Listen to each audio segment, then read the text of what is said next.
Estamos aqui de volta com mais um episódio do Tecnopolítica e dessa vez nós vamos tratar de um assunto, de um tema que relaciona educação, um pouco de tecnologia e bastante política. Nós vamos tratar principalmente dos recursos educacionais abertos e para falar sobre isso eu estou aqui com o Miguel Said. Obrigado, Miguel. Obrigado a você, Sérgio. Nós estamos aqui, o Miguel, Miguel, você fez um doutorado discutindo a questão do comum, né? Dos commons, né? E é curioso porque a ideia da educação, da ciência, ela tem muito a ver com o compartilhamento, né? Dos saberes, do conhecimento. E nós vamos conversar um pouco disso. O Miguel é professor e pesquisador na Universidade Federal do ABC. E para iniciar nossa conversa aqui, você pode estar falando, mas o que é isso que eles vão falar? Então vamos lá. Para começar, eu queria focalizar o mercado editorial brasileiro. Né? A maior parte do mercado editorial brasileiro é de livros didáticos, podemos dizer assim, né?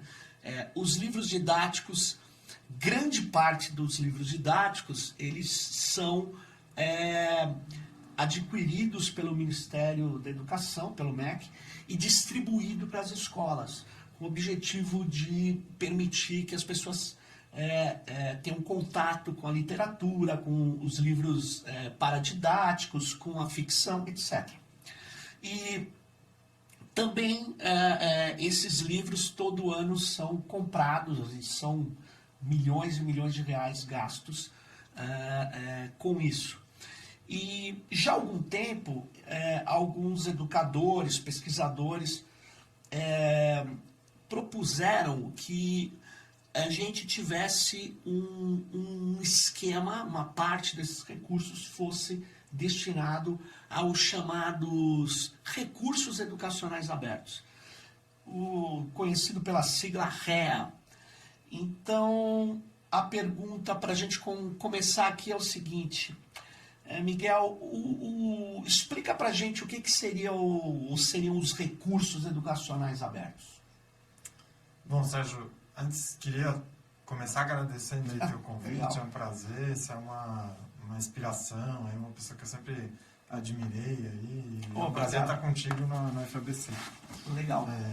Bom, esse tema dos recursos educacionais abertos tem várias definições, várias tentativas de definir, mas acho que uma maneira simples seria recursos educacionais que podem ser ou não digitais, não precisa ser, pode ser impresso também, né?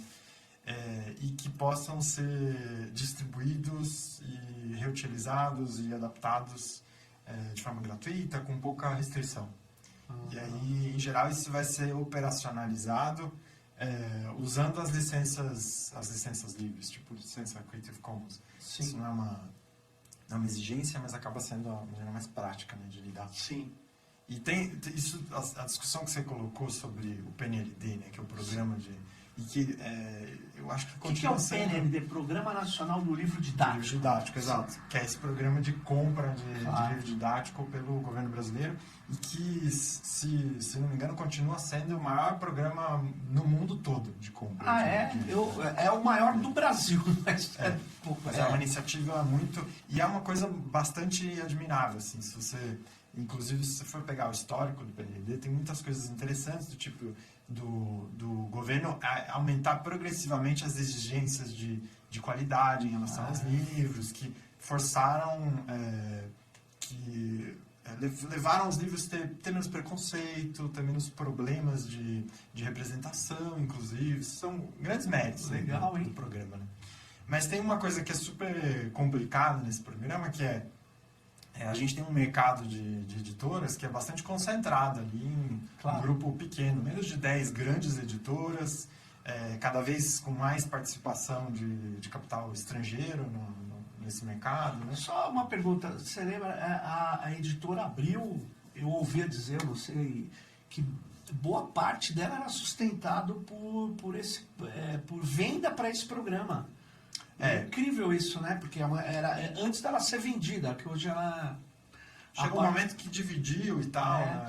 A parte editorial virou uma empresa diferente e tal, mas sim, ou seja, tem empresas importantes no cenário brasileiro, claro, para além só do editorial, né? Mas elas concentram, elas são as empresas que conseguem fazer mais venda nesse cenário, né? E elas se sustentam com dinheiro público, na verdade, né? É um único comprador ali. E tem uma situação complexa que é a seguinte: o governo, quando ele compra esses livros, ele compra o objeto do livro. Ou melhor, ele compra junta um pouco de serviço também, porque a editora também, que no pacote, ela tem que operacionalizar a distribuição e tal. Mas o que o MEC tem adquirido é aquele livro impresso. Né? Perfeito. Então, se dali a 3 anos o MEC, os livros já estão se desfazendo e tal, e ele quer fazer uma nova impressão, o MEC não comprou o direito sobre o conteúdo daqueles livros. Então o MEC não tem, ele não pode falar assim: olha, me manda o arquivo aqui porque eu vou fazer uma tiragem diferente e tal.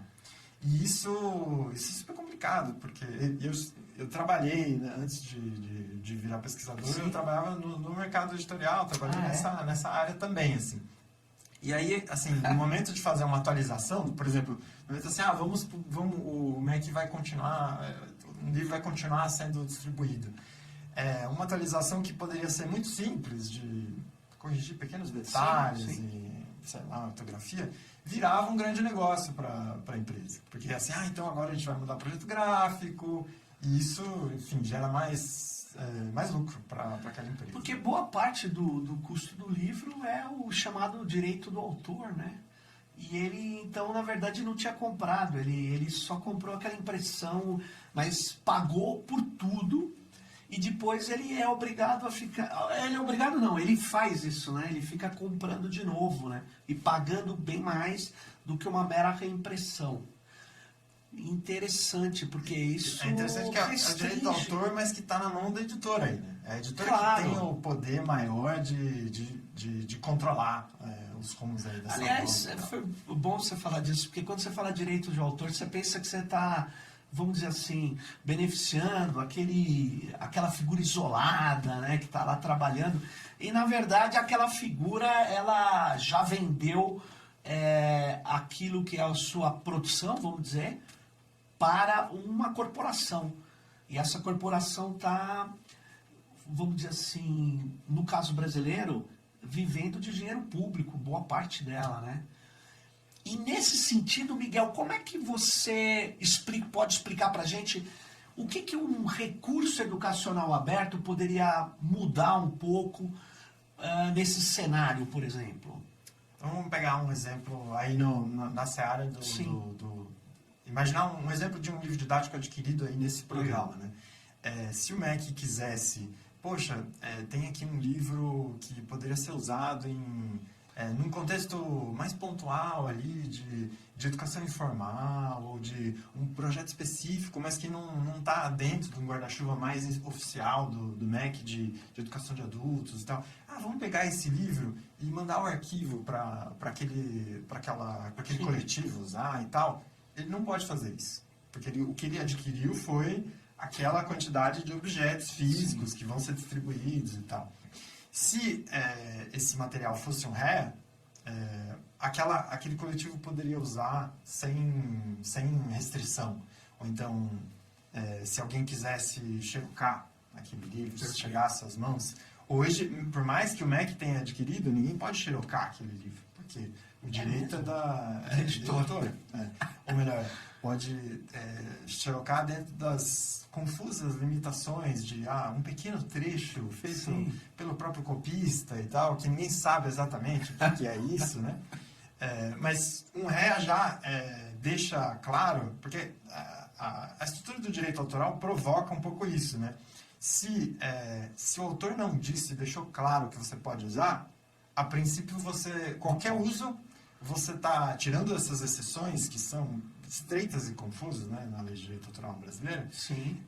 Você está correndo o risco de lá para frente ser processado por alguém, que pode nem ser o autor, pode ser quem comprou do autor aquele direito específico, né? Perfeito. Então, com uma licença aberta, e aí é um pouco que as licenças entram para operacionalizar, você deixa claro para todo mundo que, ó, quem quiser pode usar isso aqui.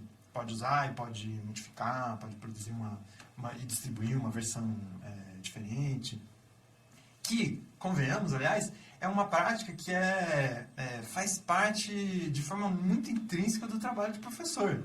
Né? Você pode falar sobre isso também. Deixa eu, só lembrando uma coisa, assim, quando você vai em seminários ou dá palestra, em geral, né, eu acabo montando uma apresentação, né, que eu pego imagens da internet, pego trechos de livros,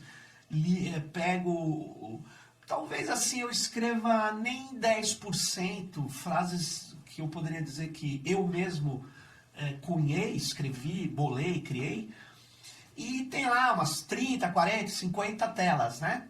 E aí as pessoas no final falam, eu posso utilizar, né? Como se fosse meu só, como se, claro, aquele arranjo fui eu que fiz, né? Mas é o que você está falando, o professor faz um arranjo muito específico para tentar resolver um problema concreto, ou uma palestra específica, ou uma aula. A gente sempre está fazendo arranjos. Aliás, esse é o trabalho do professor, né? Reorganizar o conhecimento, facilitar o contato das pessoas com aquele conhecimento, né? Mas quem vai ter o contato, o trabalho maior é delas, na verdade, de aprendizado, né? E isso é completamente subvertido. Parece que aquela minha apresentação é algo que é supra-original, que não está sendo feito por uma junção de conhecimentos, né? E um livro, de certa maneira, também é assim. Eu penso nisso, né? Mas na educação isso acho que fica ainda mais evidente, né? Mais claro, né? Que sem dúvida. O trabalho a aula tem... E esse é um aspecto muito interessante. Até aqui eu acho que a gente estava falando mais do dilema do acesso, né? De como você poder reproduzir um material. Mas se você vai no trabalho do professor... e aliás, isso é uma crítica que vai ter ao uso de material didático padronizado. Pronto. Porque o livro feito para a educação de adultos aqui na Vila Madalena, de um coletivo X com tal recorte de classe, gênero e tal, será que ele vai ser adequado para você usar num projeto no Paraná, ou no Maranhão, na Amazônia, numa instituição que não tem a ver com uma escola, por exemplo, ou numa escola, mas uma escola que está num contexto totalmente diferente? É o professor que vai ser capaz de mediar a adequação desse material e se apropriar daquilo, do que é relevante ali, e juntar com as questões da realidade dele, do repertório dele, para compor algo novo.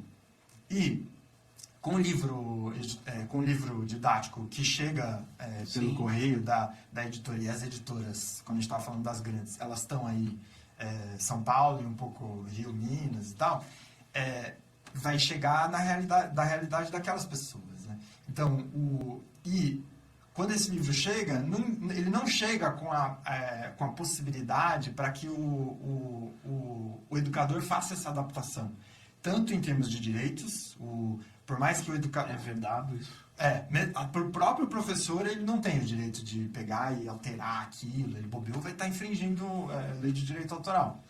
Como até a capacidade prática, porque aquilo vem com um objeto fechado. Claro. Então, se esse professor tivesse acesso, por exemplo, a um arquivo que ele pudesse pegar, abrir no computador dele, mudar e acrescentar uma parte de outra coisa. E claro, aí respeitando as práticas que são questões éticas de você dar atribuição de autoria e tal. Sim. Mas a educação boa se faz dessa maneira, se faz não repetindo o manual, né, produzido ali. E aí, infelizmente, você tocou num ponto, Miguel, que você deve saber, né? Essas editoras, muitas se tornaram empresas de distribuição de conteúdo educacional, né? esses grupos, não vem ao caso citar, mas vários grupos fazem aquele trabalho de aulas prontas, PowerPoints motivacionais, que afasta o professor até que está soberbado, tal, ele acaba usando aquilo, né? Que, aliás, a orientação, eles chamam isso de sistemas de ensino, que né? é um aprofundamento dessa padronização, de certa forma. Né? Que absurdo, hein? O professor ele não recebe só um material. E no PNLD tem esse aspecto, um dos aspectos interessantes também, tem muita crítica para fazer ao PNLD, mas tem aspectos interessantes de o professor tem um poder grande de escolha. Não é o MEC que define o livro de matemática vai ser esse, com essa perspectiva pedagógica. O MEC fala assim, olha, esses livros são adequados da perspectiva, eles não são preconceituosos, não tem erro, mas ele aceita nessa seleção uma perspectiva diversa de abordagens pedagógicas. E o professor, ele escolhe dentro desse universo o livro que ele prefere utilizar. Tem mediações nisso e tal, mas... Agora, quando o poder público, e isso talvez seja pior, tem instâncias de poder público que estão indo para esse caminho dos sistemas de ensino, que é escolher um pacotão inteiro, que não é só o livro didático, mas é o PowerPoint, o treinamento do professor, a margem que ele vai ter de autonomia para escolher um determinado caminho, com que ele tenha mais afinidade, ou que ele considere que para aquela realidade é melhor e tal, fica cada vez menor. Né? Nossa. E nesse esquema dos sistemas de ensino, cada vez mais a produção intelectual não tem nem esse espantalho do autor. Entendi. Com frequência vai ser autoria só gente contratada, os nomes bobeou nem aparecem como autor. Da empresa. Da empresa. É um livro da empresa, o direito, a forma de contratação. No livro tradicional, aí no setor didático, isso vai ser mais ou menos respeitado. O autor recebe um percentual do valor de venda. Né? Sim. Nesse esquema de autoria da empresa, são outros tipos de contratos. O autor ele vai se aproximar mais de um funcionário ali que está... fica parecendo o que a gente conversou no podcast com a Maria aqui, que é o cara da patente, né? O criador do invento, mas desde o começo é da empresa que o contratou. Ele só tem o nome, você criou, mas o direito todo seria dessa empresa. Mas olha que interessante, Miguel, para as pessoas entenderem uma outra possibilidade além dessa que nós estamos aqui descrevendo e criticando, né? Por exemplo, um professor poderia ganhar uma bolsa. O professor do ensino fundamental 2, do ensino médio, enfim, ele ganharia uma bolsa e ele, conhecendo melhor do que a gente a realidade daquela escola, daquela região, daquela cidade, ele produz um material didático, ele produz um livro, enfim. Esse livro tem o apoio de universidades públicas, ele teriam tutores que ajudariam esse professor a produzir, a atualizar talvez os conceitos, conhecimentos. E esse livro receberia uma licença permissiva de alteração, tem várias. Ou seja, vai para uma editora, a editora edita, coloca em formato adequado, tal, e ele é distribuído para essa própria escola e para outros que queiram. Ele vai com arquivo digital, como você bem lembrou, e um outro professor numa outra região fala, nossa, eu gostei desse tipo de livro, mas eu queria alterar várias coisas aqui. Como ele tem uma licença permissiva, ele pode alterar totalmente aquele livro, e daí o recurso ser chamado de educacional aberto. Ele é aberto, ele permite uma melhoria, ele permite uma adaptação a cada local. E, Miguel, você conhece algum lugar que isso foi feito? Então, um espaço em que isso começava a se desenhar, assim, depois eu vou comentar que infelizmente o horizonte é um pouco ruim para isso. Um programa federal que se chama Universidade Aberta do Brasil, o AB. É um programa que fomenta cursos à distância, aí tem especialização, licenciaturas, bacharelado, bastante foco em formação de professor, feitos por instituições públicas. Então, as instituições públicas, as universidades, os institutos federais, podem submeter propostas de cursos e aí são apoiadas nesse programa com bolsas para professores, para coordenadores, tutores e com verba para, inclusive, produzir material. Montar um estúdio, coisas desse tipo. E a partir de, se eu não me engano, 2017 ou 2018, a CAPES, que é a instituição que toca esse projeto, baixou uma portaria determinando que todo o material que fosse produzido com verba desse programa, porque se produzir muito material, você imagina, vai montar lá um curso à distância sobre química ou sobre direitos humanos. As pessoas produzem material e sendo educação à distância, frequentemente vai ser material que pode circular de forma digital, né?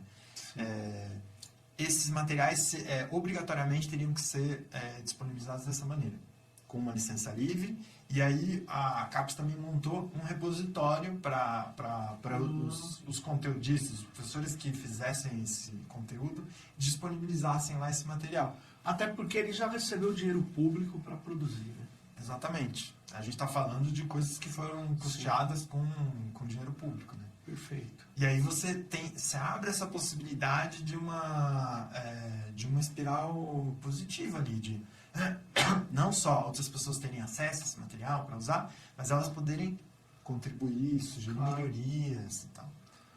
E isso continua. Então, o que eu falei que é um cenário negativo é que a gente tem falado, a gente está vivendo, né, o dilema de corte de verbas. A nossa instituição aí está com um horizonte bastante ruim para o ano que vem, em função disso, né?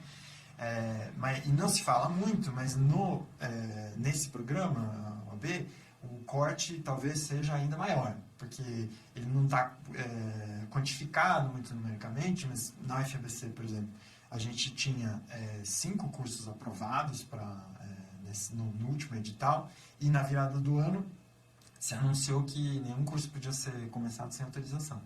E só recentemente foram autorizados 2 cursos e com uma verba bem parcial em relação ao que era esperado para fazer. Então, cada vez... e esse é um programa que estava muito focado no setor público, né? Não era para instituições privadas participarem. Então, eu olho isso com muita preocupação nessa via de redução do investimento público na educação. Bom, isso é uma lástima. E uma confusão com...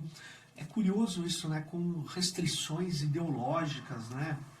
Que não são operacionais, falando da nossa Constituição. É como se eu entrasse numa sala de aula e falasse assim: quem pensa de tal jeito pode sair, porque eu não quero que influencie os outros alunos, né? Eu tenho visto assim, declarações de autoridades desse atual governo que são coisa de nazista, né? E tem um livro, a gente usa até em CTS, Estudos de Ciência, Tecnologia e Sociedade, que há uma descrição, né, do que aconteceu na Alemanha quando começou a impedir que as pessoas pesquisassem ou discutissem na academia o que elas queriam, né? Houve uma fuga, né, de talentos, gênios e, enfim, pesquisadores, né? Além das perseguições, né? A gente está vivendo um momento, além do que você falou, é um momento de ameaças, de perseguições, uma coisa que é um absurdo para quem produz conhecimento, que tem que ter diversidade, né? Você tem que estar em contato com ideias diferentes, que é exatamente isso que produz avanços, reflexões. Mas voltando ao REA, não sei se você conheceu, Miguel, teve na época do governador do Paraná, o Requião, eles fizeram um projeto com apoio da Universidade Federal do Paraná, mas, na verdade, era um projeto específico de criação de materiais educacionais focado no ensino médio, se chamava Projeto Folhas, né? Esse projeto, ele provavelmente acabou, né? Eu nunca mais ouvi falar. Eu não acompanhei depois, mas era um projeto que foi muito relevante aí no histórico, né, dessa questão no Brasil. Ele permitia que os professores recebiam uma bolsa do governo do Paraná. Você imagina a quantidade de professores que têm condição de produzir um material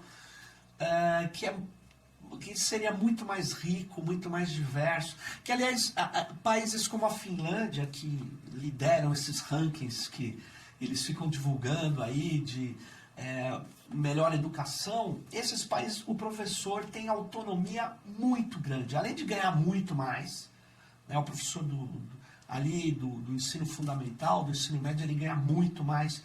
Ele tem um status profissional grande na sociedade. Ele tem muita autonomia, coisa que não tem. E a questão de um recurso educacional aberto dá autonomia. Por mais que você tenha que ter regras, mas você dá uma autonomia maior, né? E compartilha ideias, isso que é fenomenal, né? Então, é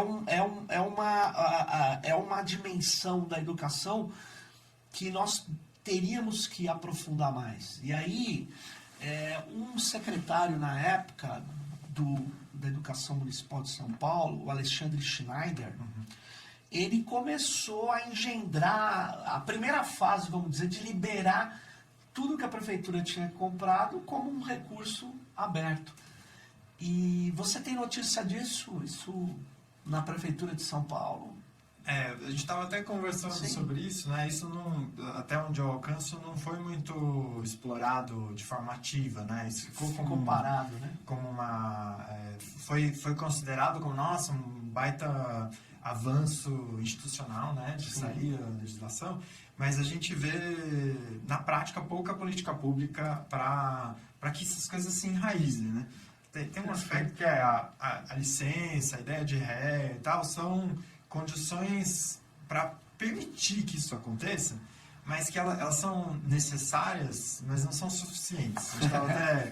Verdade. Se for pensar, né, é necessário que tenha licença, que tenha autorização legal ali para não desrespeitar direito autoral e tal. Perfeito. Mas você também precisa que o professor tenha condições, por exemplo, que ele tenha tempo para se dedicar a isso. Perfeito. Ele precisa ser remunerado, por exemplo, de alguma maneira, ou com liberação de carga, ou com uma bolsa, coisa desse tipo. Ele precisa ser também capacitado.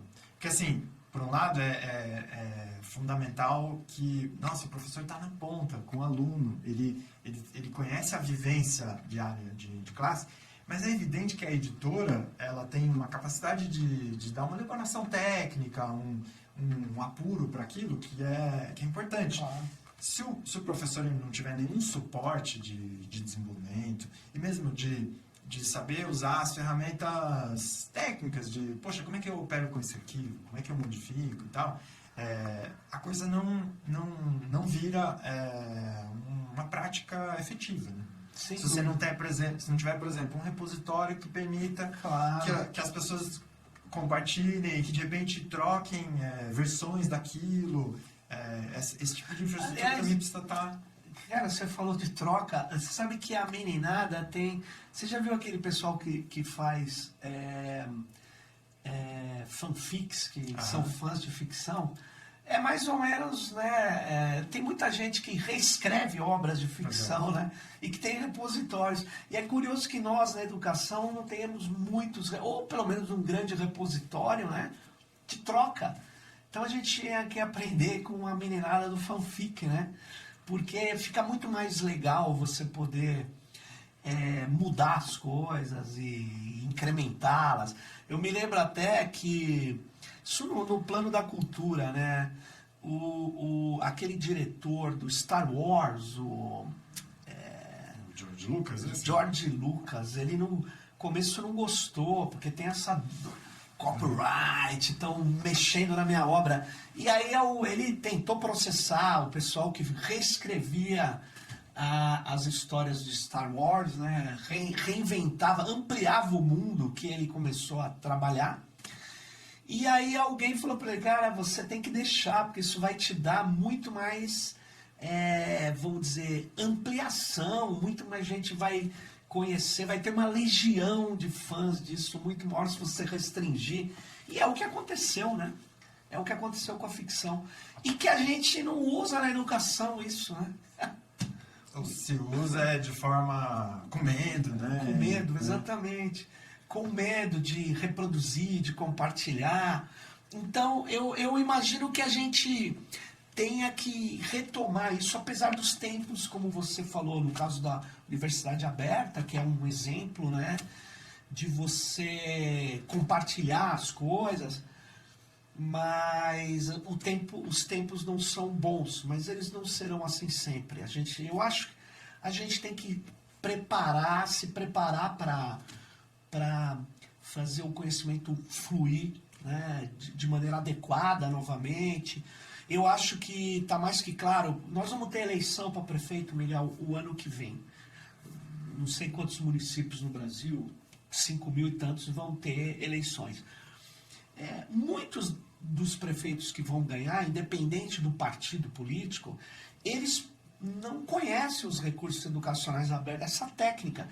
E muitos podem falar, precisa ter essa percepção de política pública, que ele pode ter, e ele acabar fazendo uma diferença. Se o município médio fizer uma aplicação de recursos educacionais abertos, com o apoio das universidades próximas, para poder orientar professores, chamar professores, transformar isso mais do que um edital, algo regular, algo estruturado. Né? Esse prefeito vai dar um show no Brasil. Então, eu acho que nos programas de governo, talvez, Miguel, a gente deveria, nesse período aqui ainda até acabar o ano, a gente soltar um tipo de uma orientação para quem queira, inclusive colocar na sua campanha, né, que essa temática dos recursos educacionais abertos, que é a atualização permanente de conteúdo, envolvimento dos professores na confecção de vários materiais. Você me permite Claro, puxar um fio aí desse novelo, sim, que é uma questão que eu acho que a gente precisa começar a estar atento também, sim, principalmente quando a gente coloca isso na conversa política, né? Sim. E o exemplo que você deu do George Lucas, eu acho que é interessante, de a parcela do capitalismo que está mais antenada com o tempo, saca que jogar junto com a audiência, com quem tá, é uma maneira, inclusive, de você conseguir extrair mais valor de quem, claro, inclusive do seu consumidor, de quem não está trabalhando, de quem não vira um trabalho de graça. Exatamente. E essa questão, embora eu seja aqui a gente está fazendo uma defesa desse conceito de a gente tem que estar atento para de que maneira esse tipo de dinâmica não pode entrar junto capturar um pouco dos potenciais que tem no caso de ré. E aí vou colocar um exemplo hipotético, mas que eu acho que está no cenário de discussão política. Quando a gente estava falando de PNLD, a gente estava falando do MEC comprando livro para ser distribuído nas escolas públicas. Sim. Ou seja, para dar para a criança de graça em instituições estatais e públicas, né? Agora, imagina o cenário da educação brasileira é cada vez mais, na educação privada, cada vez mais concentrado. Então, a gente tem uma empresa que, eu não sei se continua sendo, mas até pouco tempo, era a maior empresa da área de educação superior do mundo. Croton? Então, até que ponto um programa de se ele for pensado sem fazer uma distinção entre público e privado e tal, até que ponto não existe algum risco desse tipo de iniciativa virar uma espécie de subsídio para esse setor? Né? Uma boa pergunta, hein? Na conversa sobre cultura livre, as pessoas que fazem uma entrada mais liberal nessa discussão vão falar assim, não, mas justamente por eu estar colocando as coisas em licenças livres, Sim. Eu vou permitir competição, eu vou permitir que outras pessoas entrem e façam... Eu não vou estar favorecendo só um setor, né? Mas numa área tão monopolizada, será que isso é uma possibilidade você real? levantou, Né? Então, uma questão que é crucial, né?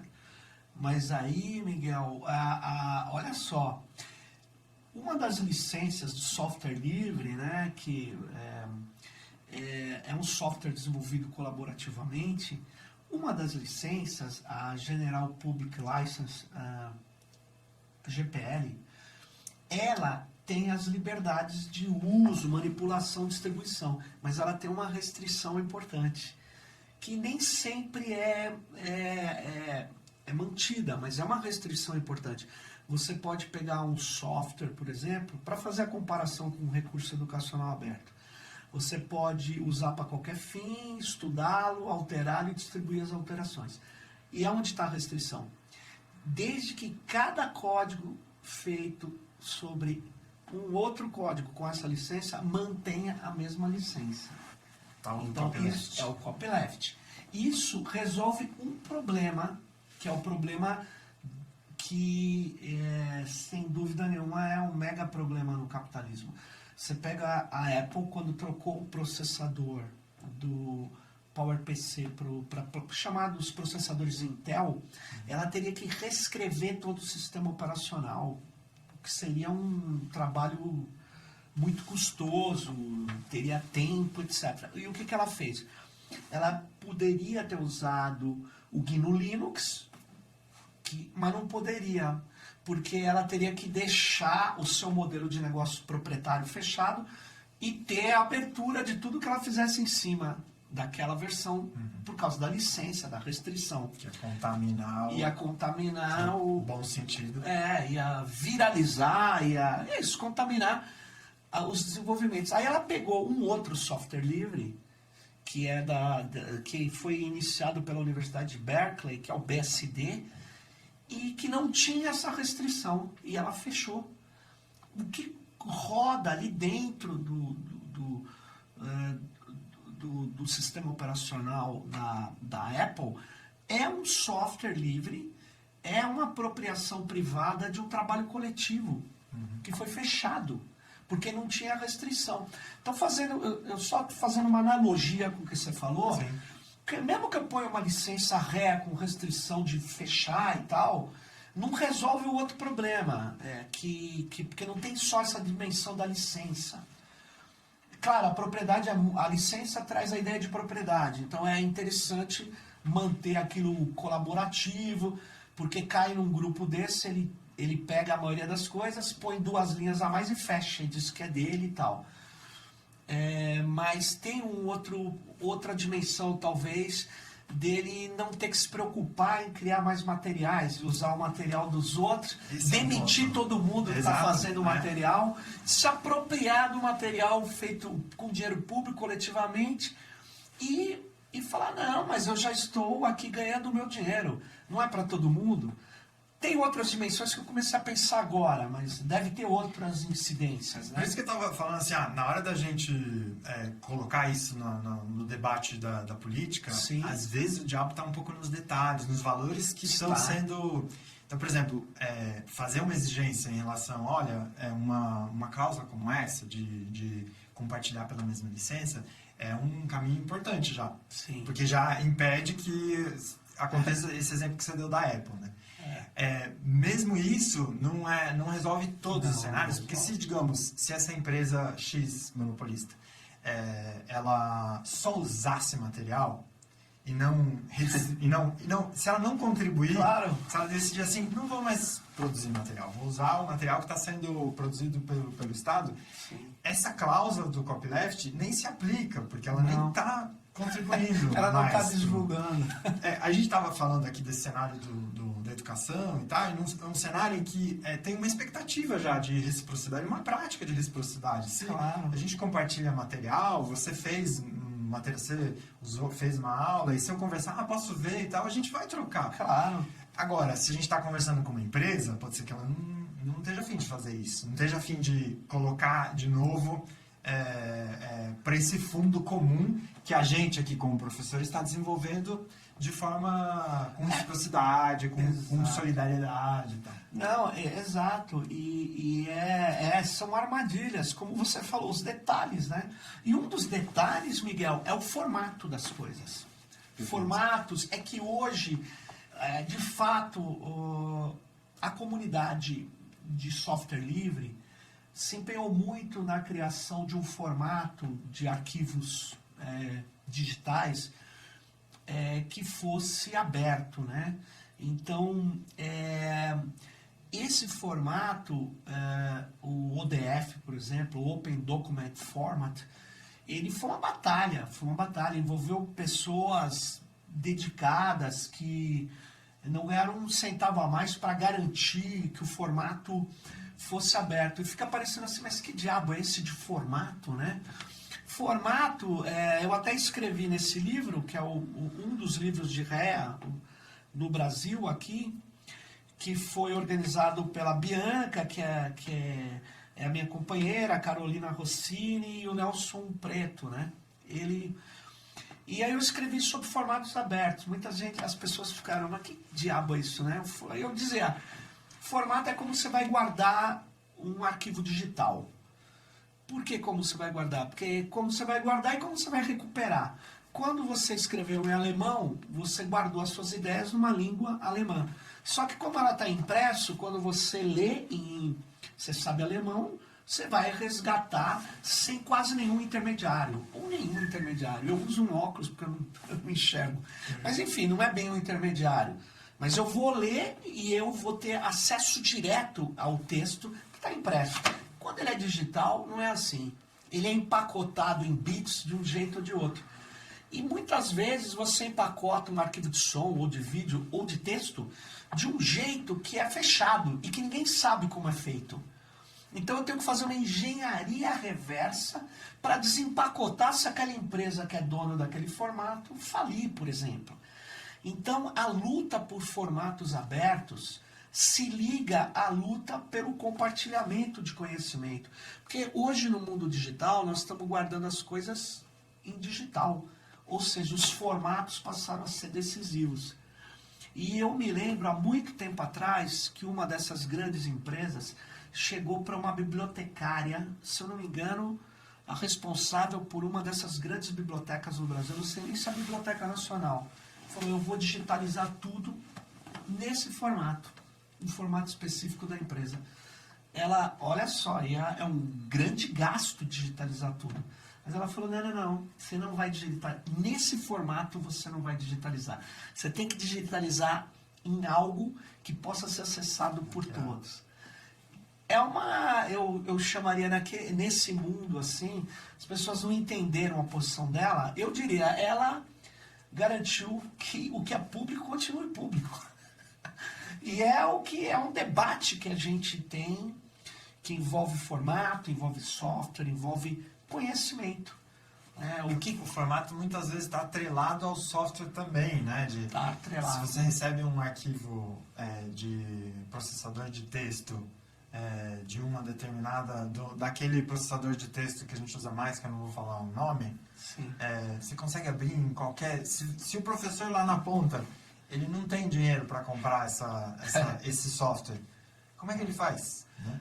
Ele não faz, ele tem que ficar amarrado. É que essa empresa que você ia se falar, que você não falou, ela teve que engolir o ODT, o ODF, o Open Document, porque virou uma prática de vários estados, na Alemanha, alguns estados na Ásia. No Brasil, durante um tempo, foi considerado o formato oficial, apesar que é curioso isso, essas normas, quando elas não têm um processo de esclarecimento, incentivo, elas não são aplicadas, né? Mas, enfim, foi muito importante. A gente tem um cara, eu faço questão, até cito ele nesse artigo que está aqui, é o Jomar Silva. Ele é um cara, uma figuraça, ele, na época, É preciso reconhecer valorizar isso, valorizar. o empenho dele, Ele fez 40 objeções, porque como é que foi? A Microsoft tentou anular o Open Document Format, ODF, criando o formato, olha que loucura, o OpenXML. Como se o XML, que é uma linguagem de tagueamento, vamos dizer assim, ela fosse fechada. OpenXML, dizendo que eles estariam com uma linguagem aberta, que já era aberta, uma coisa muito louca. Só que o OpenXML era um formato, na verdade, que ele consolidava os formatos proprietários da Microsoft. Aí o que acabou acontecendo? O Jomar fez 40 objeções, eu acho que a maior parte delas não foram respondidas até hoje. Porque qual era a jogada? Fazer 2 formatos internacionais, padrão ISO. Na verdade, você não tem formato, você tem 2, bagunçar a discussão. E o Jomar fez isso. É um grande, vamos dizer assim, militante dessa causa do conhecimento compartilhado. Mas não basta ser militante, ele precisa ter conhecimento técnico. E ele fez um trabalho que é louvável, eu sempre gosto de falar, porque foi impressionante o papel que uma pessoa dedica, uma coisa muito complexa, ele gasta tempo e tal, e acho que ele inspira todos os defensores desse tipo de prática de compartilhamento, e eu acho que a gente tem, só fazendo uma campanha, não sei, é um texto que está aberto na rede, Recursos Educacionais Abertos. Baita referência. É um texto, tem vários artigos. Ele permite que quem não tinha contato, né, com esse tema possa tá aqui com a gente, né, encontrar, dar uma busca na internet, baixar esse texto. Ele está licenciado, obviamente, em Creative Commons, ele pode ser compartilhado e tudo mais, né?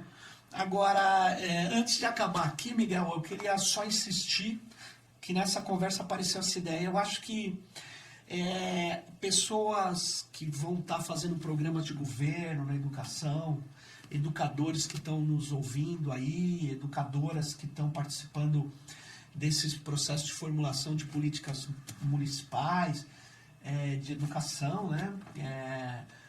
Poderia tentar estruturar isso num programa, transformar isso numa questão para a população tomar um contato amplo, afinal é uma possibilidade, e depois executar isso, né? Porque isso, eu acho assim, vai dar um ganho muito grande um município que utilizar como política pública mesmo o recurso educacional aberto.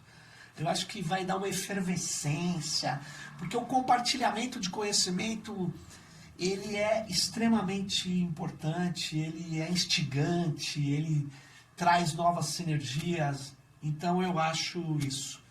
Acho que a gente devia apostar nisso e a gente poder avançar, né? Você tem um grupo aí, né, Miguel, que está trabalhando ainda o REA, né, como um pensamento. E até mencionar isso, que tem gente que investiu um bocado de esforço que acho que vai continuar aí nessa lida de tentar convencer os gestores públicos, a classe política a levar isso como um tema. Então, Iniciativa Educação Aberta, acho que é um hub aí disso, né? A Iniciativa Educação Aberta. O Theo Amiel, que está nesse livro, que é uma referência nacional aí também sobre o tema de recursos educacionais abertos, também está envolvido com isso. Então, acho que dá para acompanhar por aí. Se procurarem Iniciativa Educação Aberta, vão encontrar. Legal. A Priscila também trabalha nessa iniciativa. Isabela Sebriano. Que a gente legal. Que tem enfim, acompanha essa batalha de tentar convencer mais gente a colocar isso como programa. É isso aí. Bom, Miguel, nós vamos encerrando aqui mais um Tecnopolítica e estamos aí. E muito obrigado por ter participado, Miguel. Valeu. E a gente ainda nós vamos continuar esse trabalho de discussão aí, de compartilhamento. e de avançar nessa luta aí da tecnopolítica, quando a política pode ser feita pela tecnologia, a tecnologia interfere na política e não só no sentido negativo, mas principalmente naquilo que pode melhorar as nossas relações, democratizá-las, universalizá-las e sempre garantindo a diversidade. Valeu. Valeu. Até mais.